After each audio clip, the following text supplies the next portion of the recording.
Alors maintenant, on va commencer les modèles de dénombrement.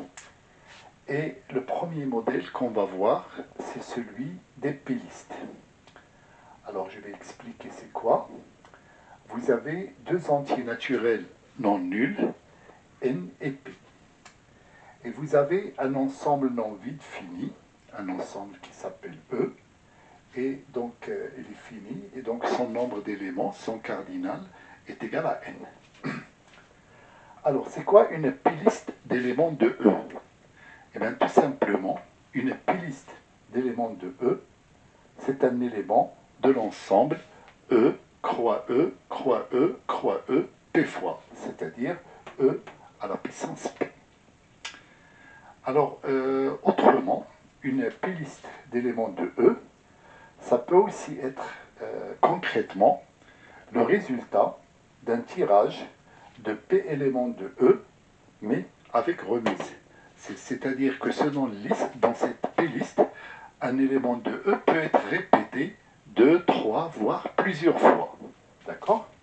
Et donc, bien sûr, comme le tirage est fait avec remise, automatiquement, il est avec ordre. Alors, la question qui se pose, c'est quel est le nombre de P-listes qu'on peut former à partir des éléments de E? Eh bien, tout simplement, comme une p-liste, c'est un p-uplet d'éléments de E, ou autrement dit, c'est un élément de EP, eh bien, le nombre de p-listes possibles d'éléments de E, ça sera tout simplement le cardinal de cet ensemble. Et là, on a vu hier que le cardinal de cet ensemble n'est rien d'autre que n à la puissance p. Donc voilà ce premier résultat qu'on peut dire sur les p-listes, c'est que leur nombre, sur les p-listes d'éléments de E, c'est que leur nombre est égal le cardinal de E à la puissance P. Alors je donne un premier exemple de p-liste. Eh bien, c'est l'exemple que j'avais donné déjà, c'est celui de l'octet. Donc rappelez-vous, l'octet, c'est un caractère informatique qui est formé par une succession de 0 et de 1. Et il y en a 8 au total. Donc le 0, bien sûr, peut être répété plusieurs fois. Le 1 peut être répété aussi plusieurs fois. Donc, un octet peut être considéré comme une 8 liste de l'ensemble 0,1. Et comme le cardinal de l'ensemble 0,1 c'est 2, alors, comme j'avais dit hier, le nombre d'octets possibles, ça sera 2 à la puissance 8, comme ici. Alors, comme application des p-listes, comme première application, puis on en verra d'autres bien sûr dans les exercices, je peux donner celle des parties d'un ensemble E, qu'on note P de E. Rappelez-vous, c'est l'ensemble de tous les sous-ensembles de E, qui contient l'ensemble vide, l'ensemble E lui-même, tous les singletons, toutes les parties à 2 éléments, toutes les parties à 3 éléments, et ainsi de suite.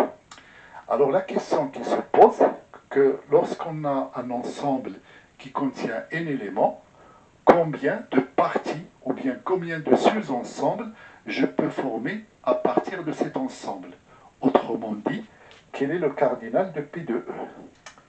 Alors, je donne déjà la réponse, c'est 2 à la puissance cardinale de E, et on va essayer de démontrer ça maintenant. Alors, pour le démontrer, c'est une première démonstration. Après, plus tard, on va voir une autre démonstration de ce résultat.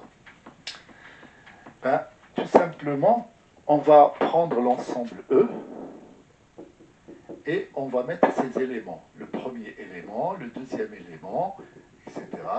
L'élément numéro I, et puis jusqu'à l'élément xn. Donc, on va mettre les éléments de l'ensemble E dans cet ordre-là. Et cet ordre-là, on va essayer de ne pas le toucher. Vous verrez, c'est important de garder, de préserver cet ordre-là. Et donc, je prends A qui est inclus dans E. Et bien, ce A inclus dans E, je vais lui associer une liste. Et comment je vais former cette liste? Je vais voir le x1. Et bien, si le x1 appartient à A, on va noter, on va mettre 1, on va ajouter à la liste 1. Et si x1 n'appartient pas à A, on va mettre 0. Donc, on va mettre 1 si x1 appartient à A, et puis 0 si x1 n'appartient pas à A. En quelque sorte, on applique sur x1, et puis après sur tous les autres éléments de E, on applique tout simplement l'application caractéristique de A. C'est-à-dire, rappelez-vous, l'application caractéristique de A, c'est cette application qui, à chaque élément de E, va donner 1 si l'élément appartient à A, et va donner 0 si l'élément n'appartient pas à A. Donc c'est ce qu'on va appliquer là.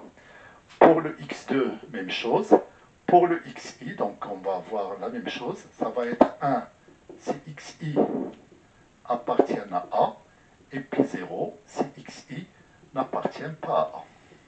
Et ainsi de suite. Et donc, à cette partie de E, on va associer cette liste qui contient finalement n éléments. N éléments, donc c'est une n liste de 0 et de 1. Si l'élément appartient à A, je mets 0. Si l'élément n'appartient pas à A, enfin si l'élément appartient à A, je mets 1. Si l'élément n'appartient pas à A, je mets 0. Alors je vous donne des exemples pour bien comprendre les choses. Si je prends l'ensemble vide, à votre avis, quelle est la liste que je vais lui associer? Oui. Voilà. Donc, tous les éléments de E n'appartiennent pas à l'ensemble vide. Donc, j'aurai une liste rien qu'avec des zéros. 0, 0, 0, 0. Donc, vous voyez que dans une liste, un élément peut être répété plusieurs fois. La preuve ici. Ensuite, qu'est-ce que je peux prendre comme sous-ensemble particulier de E? Eh bien, E, à votre avis, ça sera, la liste associée, ça sera, voilà, donc ça sera 1, 1, 1. Si je prends par exemple le singleton x1, eh bien, qu'est-ce que je vais lui associer? x1 appartient à A, donc je lui mets 1. Et puis x2 n'appartient pas à A, je mets 0. Et puis tous les autres éléments n'appartiennent pas à A, donc ça sera 1, 0, 0, 0, 0, 0. Je prends un dernier exemple. Je prends par exemple le sous-ensemble x2 et xn. Alors, essayez d'écrire sur votre brouillon la liste qui va être associée à cette partie de E. Et puis après, vous revenez vers moi pour vérifier. C'est bon, vous avez votre réponse. Donc, ça sera le x1 n'appartient pas à l'ensemble. Donc, la liste va commencer par 1, 0. Le x2 appartient à l'ensemble. Donc là, ça va être 1. Le x3 n'appartient pas à l'ensemble, donc ça sera 0, ça sera DDD 0 comme ça. Et puis après, le xn appartient à l'ensemble, donc ça sera 1. J'espère que vous avez bien compris le principe. Donc comme ça, avec ce procédé-là, on associe à chaque partie de A, de manière unique et de manière indiscutable, une n liste de 0, 0, enfin de 0 et de 1. D'accord? Et donc il y a en quelque sorte une application bijective, une certaine bijection, entre l'ensemble des parties de E et l'ensemble des n listes de 0, 1. Puisque à chaque partie de E, vous allez associer de manière unique une n liste de 0 et 1. Et inversement, quand vous avez une liste de 0 et de 1, eh bien, vous ne pouvez avoir qu'une et une seule partie de E qui correspond à cette n liste-là. Voilà. Donc, je vais écrire ça. Je vais dire, ben, j'efface cette partie-là. Donc, ainsi, il y a autant de partie de E, que de n liste de 0, 1. Donc, le cardinal de P de E va être le cardinal donc de nombre de listes de n liste de 0, 1, c'est-à-dire le cardinal de 0, 1, n, et ça n'est rien d'autre que 2 à la puissance n. Donc voilà la démonstration de ce résultat fondamental. Et ce n'est pas la seule démonstration. Un petit peu plus tard dans le chapitre, on aura l'occasion de voir une autre démonstration basée sur un autre modèle de dénombrement. Voilà. Alors, l'autre application intéressante pour les pilistes, c'est de voir, quand on a deux ensembles finis non vides, E et F, alors bien sûr, on peut établir des applications entre ces deux ensembles. Et la question qui se pose, est-ce que le nombre d'applications que je peux établir entre ces deux ensembles, est-ce qu'il est infini, ou bien c'est un nombre bien fini, bien défini? Donc c'est ce qu'on va voir. Alors je vous donne le résultat. D'abord, cette notation A de E à F, c'est l'ensemble d'applications de toutes les applications de E vers F.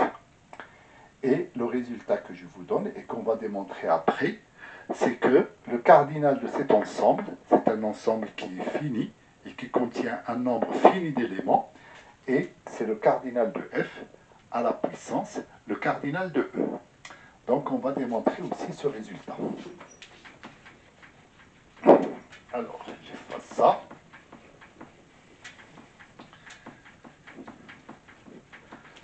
Alors, pour démontrer ce résultat, je pose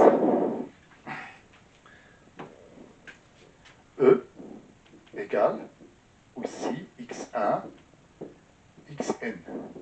Ça veut dire que le cardinal de E est égal à n. Et par la même occasion, je peux donner que le cardinal de F est égal à P. Eh bien, tout simplement, définir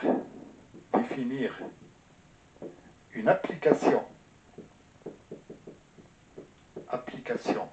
F de E vers F revient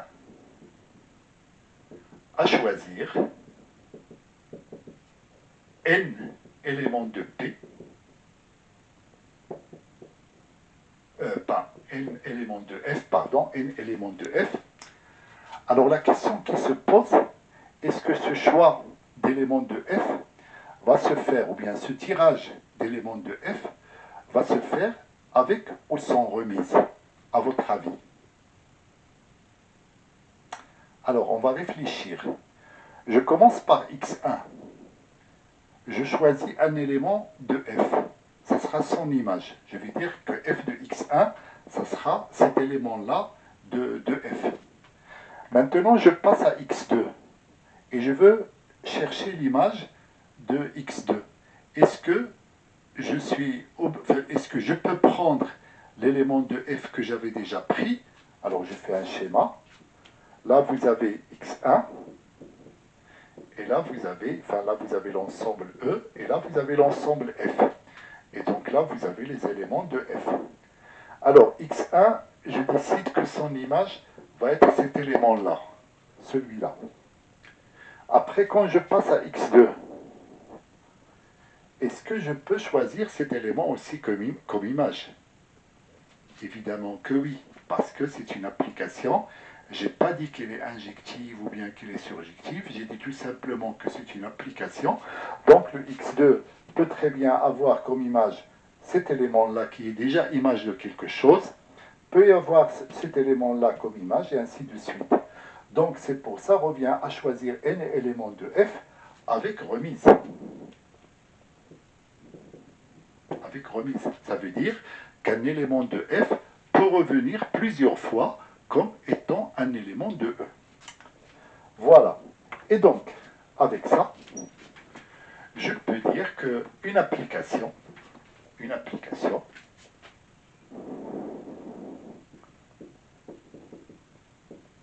peut être alors représentée par une liste qui contient combien d'éléments? Et bien comme je cherche les images des éléments x1, x2, xn, et bien il va contenir évidemment n éléments. Donc ça sera une n liste d'éléments. De quel ensemble? Et bien comme ce sont des f de x1, f de x2, f de x3 jusqu'à f de xn, comme ce sont des images, et bien évidemment ce sont des éléments de f, bien sûr, d'éléments de f. Et donc, comme tout à l'heure, à chaque application, je ne peux associer qu'une liste d'éléments de f, et inversement, à chaque liste d'éléments de f, je ne peux associer qu'une seule et une seule application. C'est l'application qui a x1 associe le premier élément, x2 associe le deuxième élément, x3 associe le troisième élément, et ainsi de suite. Et donc le cardinal de A de F, et bien ça sera le cardinal de F croix F n fois. Ça veut dire F à la puissance n. Et donc, ça va être égal à P à la puissance n. Donc c'est bien ce que j'ai dit. Là, le nombre d'applications de E vers F, et bien ça va être le cardinal de F à la puissance le cardinal de E. Donc voilà pour ce modèle-là. Et puis dans les séquences suivantes, on va voir d'autres modèles de dénombrement dans lesquels les circonstances de tirage ne seront pas les mêmes.